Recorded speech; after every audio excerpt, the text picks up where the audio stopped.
வணக்கம், welcome to என் சமையலறையில். நான் இன்னைக்கு நம்ம வீடியோ என்னன்னு பார்க்கறதுக்கு முன்னாடி எங்கள் சேனலை முதல் முறையாக பார்க்குறவங்களா இருந்தால் சேனலை சப்ஸ்கிரைப் பண்ணுங்கள். பக்கத்தில் இருக்க பெல் சிம்பலை கிளிக் பண்ணிங்கன்னா நாங்கள் போடுற வீடியோக்கான நோட்டிஃபிகேஷன் உங்களுக்கு உடனுக்குடனே வரும். இப்போ நம்ம வீடியோ என்னங்கிறத பார்க்கலாம். எக் குருமா எப்படி செய்யலாம் அப்படிங்கிறது தான் இன்றைக்கி வீடியோவில் பார்க்க போகிறோம். அதுக்கு ஃபஸ்ட்டு நம்ம எக்கு பாயில் பண்ணிக்கலாம். நான் எக்கு கூட கொஞ்சம் சால்ட்டும் கொஞ்சம் வினிகரும் ஆட் பண்ணியிருக்கேன். அப்போ தான் உரிக்கிறதுக்கு ஈஸியாக இருக்கும். இப்போ குருமாவுக்கு தேவையான மசாலாவை நம்ம அரைச்சிடலாம்.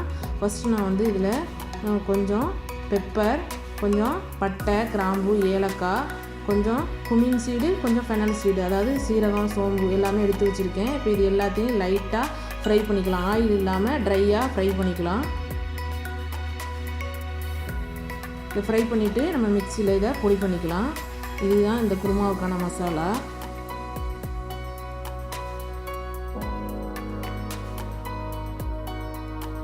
குருமாவுக்கு நான் 3 ஆனியன், 3 டொமேட்டோ எடுத்திருக்கேன். இப்போ இது தனித்தனியாக நம்ம அரைச்சிக்கலாம். இப்போ onion puree, tomato puree ready, masala ready.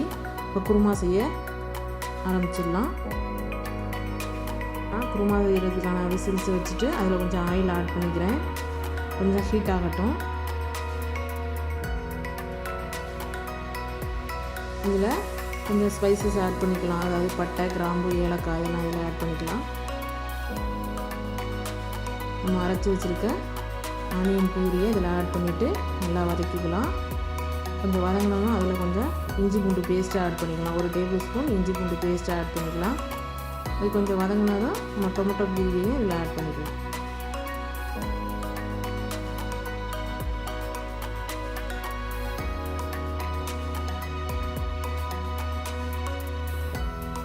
அரை teaspoon turmeric powder, 2 table spoon coriander powder, 2 table spoon chilli powder இதில் நான் ஆட் பண்ணிக்கிறேன். நான் காஷ்மீரி சில்லி பவுடர் தான் யூஸ் பண்ணியிருக்கேன். அதான் நல்ல கலர் கொடுக்கும். நம்ம குருமா பார்க்குறதுக்கு நம்ம கலர்ஃபுல்லாக இருக்கும். ஆனால் அதில் காரம் அதிகம் இருக்காது. இப்போ இதுக்கு தேவையான சால்ட்டும் கூட இதில் ஆட் பண்ணிக்கலாம்.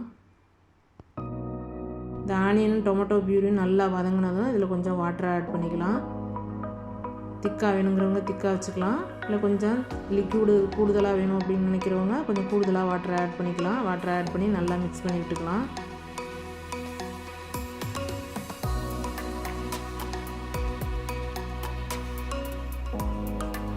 குருமாவுக்கு நான் குக்கிங் க்ரீம் யூஸ் பண்ணியிருக்கேன். 100 ml குக்கிங் க்ரீம் யூஸ் பண்ணியிருக்கேன். இது கோகோனட் மில்க் வேணாலும் யூஸ் பண்ணிக்கலாம். இல்லை அது கிடைக்காதவங்க கோகோனட்டு கூட அரைச்சி இதில் அரை மூடி தேங்காய் அரைச்சி இதில் ஆட் பண்ணிக்கலாம்.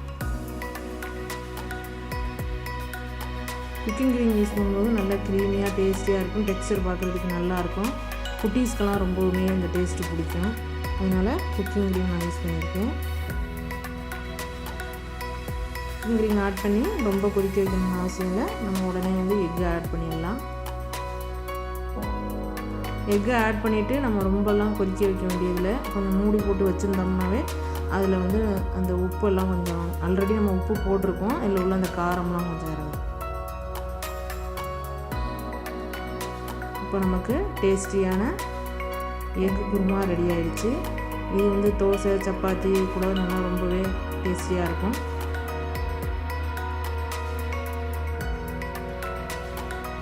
இந்த குருமா டிஃபன் ஐட்டத்துக்கு மட்டும் இல்லை, இந்த வெரைட்டி ரைஸ் மாதிரி உள்ள ரைஸ் ஐட்டத்துக்கும் கூடவே ரொம்ப டேஸ்டியாக இருக்கும். இப்போ நமக்கு கலர்ஃபுல்லான டேஸ்டியான எக்கு குருமா ரெடி.